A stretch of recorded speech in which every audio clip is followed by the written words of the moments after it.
Damos inicio entonces a la programación del foro. En primer lugar, vamos a tratar el tema farmacología del cannabis a cargo del doctor William Quevedo Buitrago.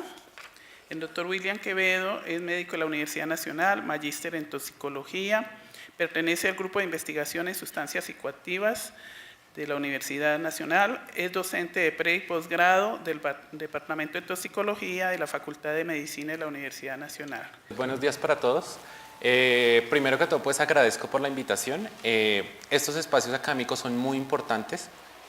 Nosotros desde el grupo de investigación en sustancias psicoactivas, que ya tenemos 16 años pues trabajando, yo soy más nuevo en el grupo, pero desde el ámbito de la toxicología de las drogas, nos parece muy importante que se discutan estos temas desde un ámbito muy académico y que las decisiones se tomen desde ese punto inicialmente. Hoy, pues desde mi tema les vengo a contar de toxicología de cannabis.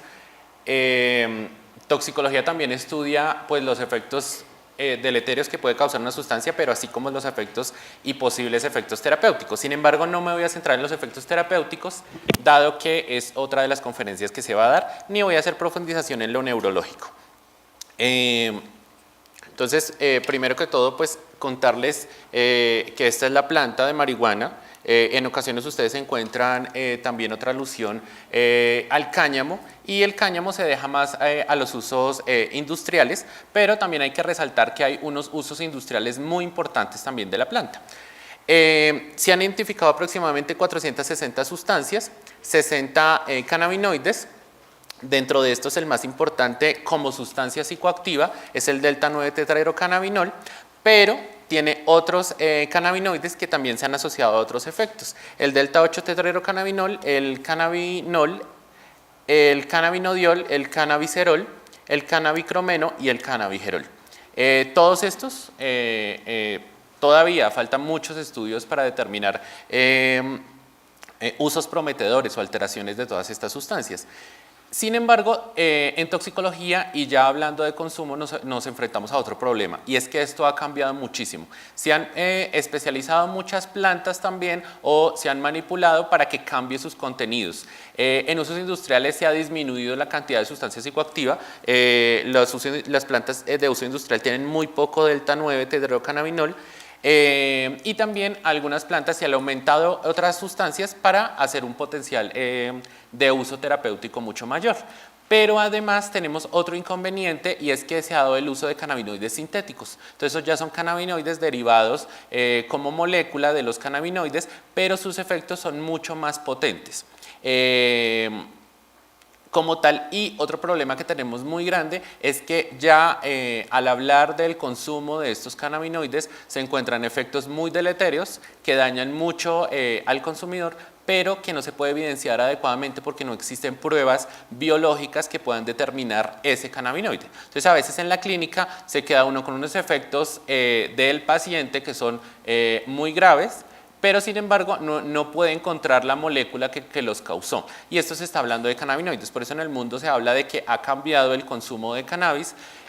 Antes se hablaba de un cannabis con el 4% del delta-9-tetrahidrocannabinol, ya hablamos de plantas de marihuana que pueden contener hasta el 14%, y esto ha cambiado mucho el panorama de cómo se da en el mundo del consumo. Aquí tenemos algunos, las moléculas como tal, el delta-9-tetrahidrocannabinol, y aquí tenemos el cannabinol, que se han observado que estos tienen más efectos psicoactivos, pero también tienen efectos antiinflamatorios. Y un efecto analgésico importante con otras moléculas es cannabidiol, que como les contaba no voy a profundizar en los efectos terapéuticos. En cuanto a lo que hablamos en toxicología de toxicocinética, hablamos de cómo se mueven los cannabinoides cuando entran al organismo. Eso es lo que llamamos toxicocinética. Entonces, principalmente los usos se da por vía inhalada y por vía oral, los cuales tienen una muy buena absorción. Sin embargo, la vía inhalada tiene una absorción muy rápida, mientras que la vía oral es mucho más lenta en producir los efectos. Cuando estos entran, van a sangre y se distribuyen a todos los tejidos, pero algo muy importante es que ellos prefieren a los que tengan un contenido graso mucho mayor y pueden permanecer más tiempo. El cannabis es una de las sustancias psicoactivas que se consumen que duran más tiempo saliendo positivo en pruebas y que se acumulan más en grasa y que después van a salir otra vez a sangre, por lo menos por lo que se van a mantener más persistentes. Dentro del metabolismo, el metabolismo es por el hígado, por metabolitos activos, entonces tiene, ya hablando puntualmente de cannabinoides, tiene el inconveniente que puede producir alteraciones con otros medicamentos al mismo tiempo al ser consumidos, dado que cuando tienen metabolismo hepático similar. Y la eliminación se da por vía biliar, que iría por vía fecal en un 65 a 70%, y el resto va por orina. En cuanto a la toxicodinamia, que es el efecto que producen, los cannabinoides actúan directamente por receptores que tenemos, pero se ha evidenciado que esos receptores están distribuidos en todos los órganos. Les van a hablar en la siguiente charla más profundamente de este tema. Y es que estos de más reciente descubrimiento es que tenemos unos cannabinoides endógenos. Entonces se han evidenciado dos, la anandamida y el 2-araquidonilglicerol, que actúan directamente sobre receptores. Y se ha hablado de dos receptores, el CB1, que está presente en cerebro, pulmones, sistema vascular, músculos, tracto gastrointestinal, órganos reproductivos, y el CB2, que está presente en vaso, huesos y piel. Estos también combinados pueden estar en sistema inmune, en hígado, en médula ósea, en páncreas, y directamente en cerebro están localizados en múltiples áreas del cerebro, que será ya lo que veremos más adelante. Entonces, ahí viene el punto de que si existen receptores en múltiples órganos, directamente los cannabinoides van a actuar en múltiples funciones. Falta muchísimo por estudiar cuáles son esas funciones que llegan a producir los cannabinoides directamente. No se ha evidenciado adecuadamente cómo funcionan y cuál es su papel desde los cannabinoides endógenos y así poder pensar en, al intervenir estos receptores, cómo podemos tratar, por ejemplo, o cómo también podría disminuir el daño que producen cuando se usan de una manera más crónica.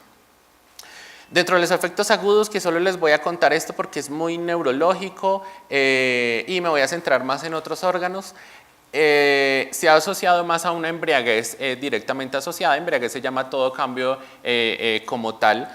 Entonces podríamos hablar de embriaguez, que sí se ha asociado a deterioro del tiempo de reacción en los estímulos y procesamiento de la información, alteración en la coordinación de la percepción, o sea, mientras uno ve y reacciona al estímulo que le están dando y al movimiento que se da o al reflejo que se da, y disminución de la atención.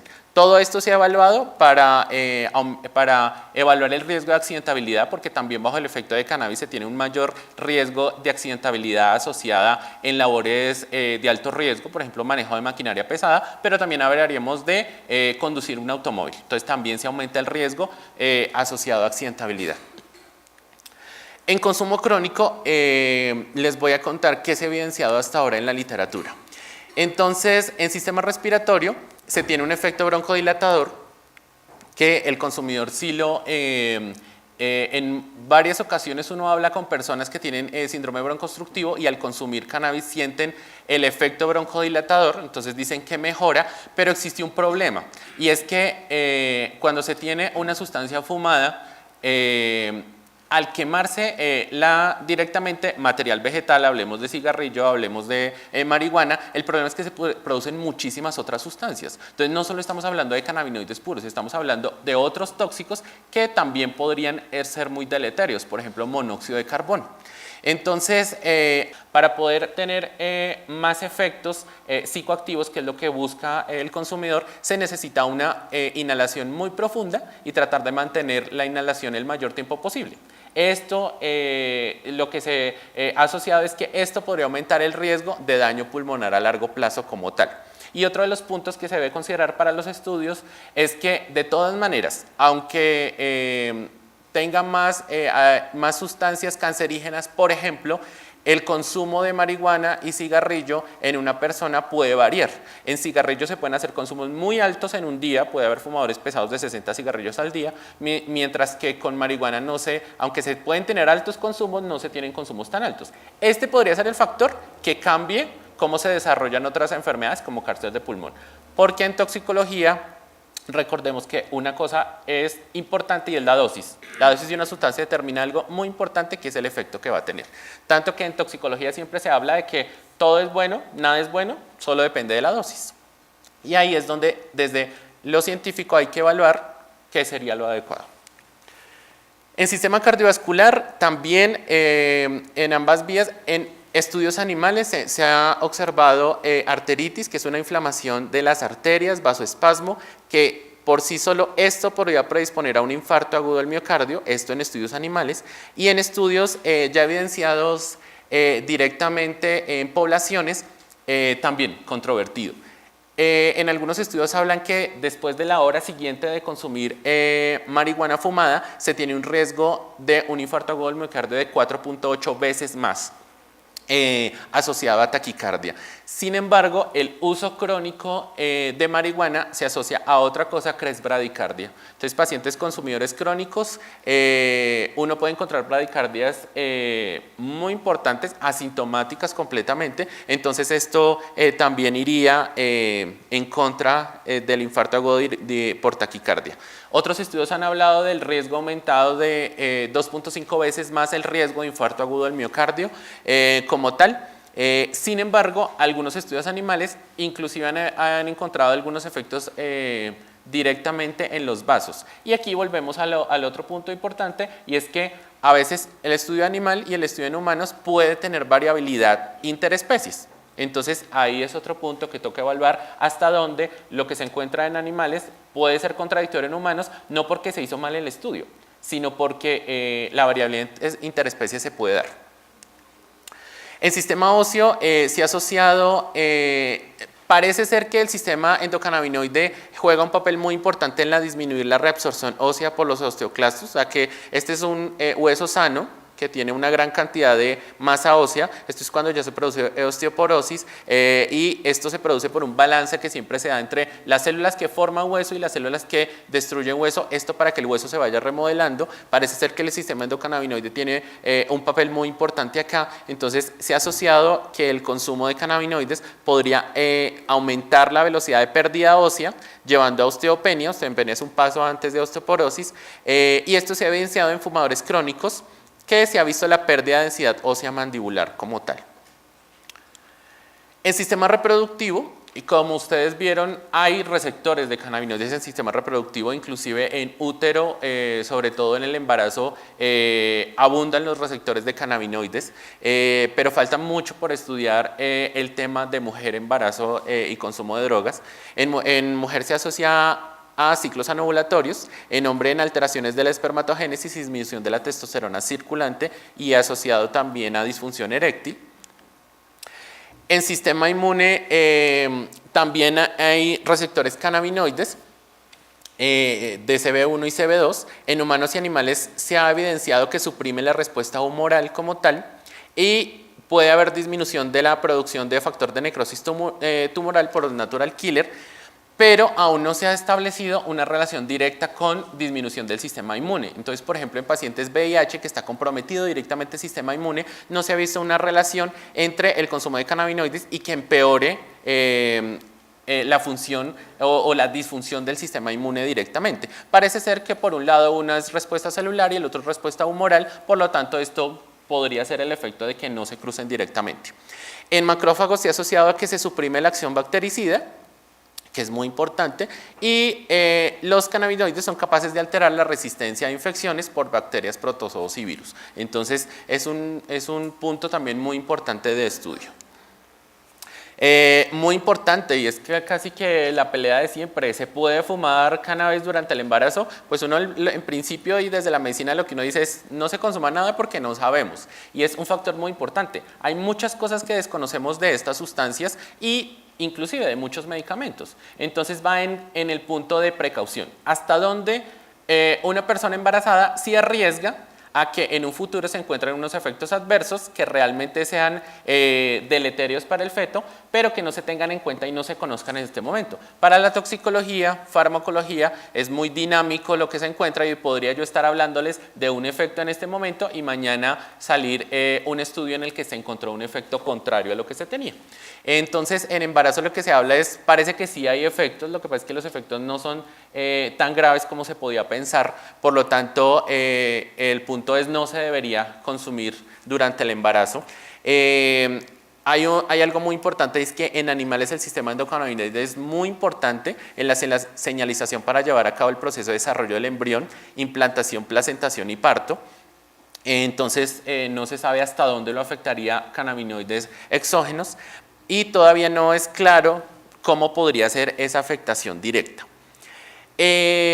Lo que se ha encontrado y se ha evidenciado en niños recién nacidos, hijos de madres consumidoras durante el embarazo, es que se asocia a bajo peso al nacer por restricción del crecimiento, pero aquí entra otra cosa y es otros tóxicos, porque se sabe que el monóxido de carbono podría disminuir la oxigenación al feto directamente, por lo tanto disminuir la ganancia de peso. Entonces este efecto también podría ser ocasionado por el monóxido de carbono.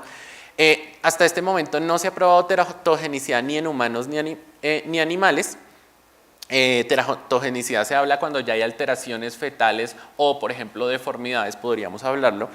Pero lo que sí he observado, y es bastante complicado de decir, es que los efectos parece ser que son más a largo plazo. Entonces, hijos de madres consumidoras de cannabis durante el embarazo se ha asociado a alteraciones neuropsicológicas importantes ya durante el desarrollo. Es bastante difícil de estudiar porque estamos hablando de que se tiene que hacer un seguimiento importante de esos niños para poder hacer evidenciar y empezar a evidenciar los efectos, sobre todo alteraciones en desarrollo. Entonces se ha hablado alteraciones de memoria, atención y déficit de atención e hiperactividad, que se empiezan a ver cuando empieza el niño a entrar a la edad escolar, que es cuando más empieza a notarse estas alteraciones.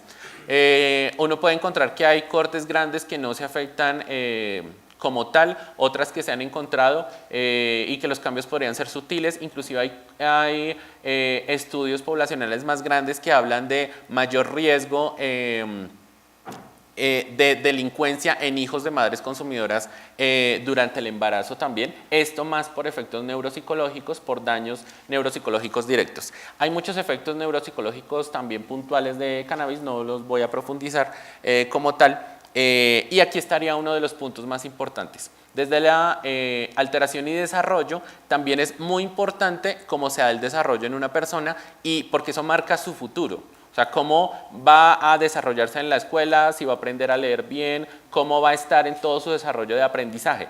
Si tenemos que estamos alterando el desarrollo del aprendizaje desde niños muy pequeños, muy seguramente el pronóstico es malo siempre. Va a ser para toda la vida. El pronóstico, por lo menos educativo, va a ser muy malo. Entonces hablaríamos de algo bastante complicado directamente para una sociedad.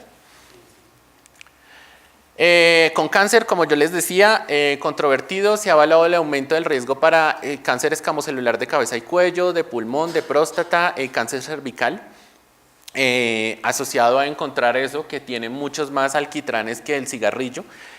No hay estudios concluyentes sobre la relación directa de consumo de cannabis y cáncer, y se ha postulado el aumento del riesgo para cáncer pulmonar más vía directa por estrés oxidativo. Y la última para contarles que esto es más nuevo y que se habla de síndromes de abstinencia. Antes no se hablaba de síndrome de abstinencia ni dependencia para algunas sustancias. Inclusive esto llevó a que se diera una clasificación de drogas blandas y drogas duras, que en este momento eso ya se ha reevaluado, porque una persona podría afectarse si tiene alguna afectación de las que yo le hablé por cannabis o por ejemplo por cigarrillo, o hace por ejemplo un cáncer pulmonar. Es un efecto muy grave para la persona. Entonces casi que para esa persona fue una drogadura porque le causó un efecto muy grave. Entonces ya se reevaluó el efecto de droga blanda y droga dura, toca individualmente, casi que sería puntual para estudiar a cada persona. Como yo les contaba al principio, los cannabinoides tienen una propiedad de que se mantienen más tiempo en grasa, por lo tanto, cuando se disminuyen los niveles en sangre, otra vez salen a sangre, entonces esto hace un efecto que el cerebro no se quede tan rápidamente sin el cannabinoide, por lo tanto no manifiesta algo que se ve con otras drogas, que es un síndrome de abstinencia muy severo. Entonces el síndrome de abstinencia es que cuando alguien consume y deja de consumir, empieza a hacer unas manifestaciones porque el cerebro ya se adaptó a estar viviendo con esa sustancia, por lo tanto el síndrome de abstinencia es readaptarse otra vez a vivir sin la sustancia. Obviamente hay síndromes de abstinencia muy fuertes, inclusive que pueden ser mortales, como el del alcohol, y con cannabis tenemos una propiedad y es que como se elimina tan despacio, el cerebro permanece más tiempo con la sustancia y se le van bajando los niveles más lentamente. Por lo tanto, no se hablaba mucho de síndromes de abstinencia. En este momento ya se habla de síndrome de abstinencia asociado a consumo crónico de alcohol. Se habla que 1 de cada 10 consumidores crónicos podrían presentarlo, de consumo crónico a largo plazo, y se ha manifestado por ansiedad, irritabilidad, estados de pánico deprimido, fatiga, insomnio, síntomas gastrointestinales como náuseas y disminución del apetito. Estos efectos son autolimitados, se mejoran después de un tiempo sin manejo, aunque pues se recomendaría también el manejo para disminuir los síntomas y hacer sentir mejor a quien los está presentando si son muy severos como tal. Y pues volvemos al otro punto importante, es que casi siempre es muy difícil ya en estudios encontrar una muestra grande en el cual una persona sea consumidora exclusivamente de cannabis cuando se utiliza por largo tiempo. Por lo tanto es muy difícil separar efectos de otras drogas. Entonces casi siempre uno hace los estudios, encuentra unos efectos, pero se queda en el punto de que está asociado a múltiples drogas con una gran dificultad para separar los efectos que realmente causó cada droga. Entonces, de esto va también que se haya dado, que esto se haya demorado en presentar y en presentarse realmente y decir, eso sí produce un síndrome de abstinencia. Algunas personas podrían presentarlo como tal y esto podría complicarles que dejen de consumir la sustancia. Creo que dejo hasta ahí.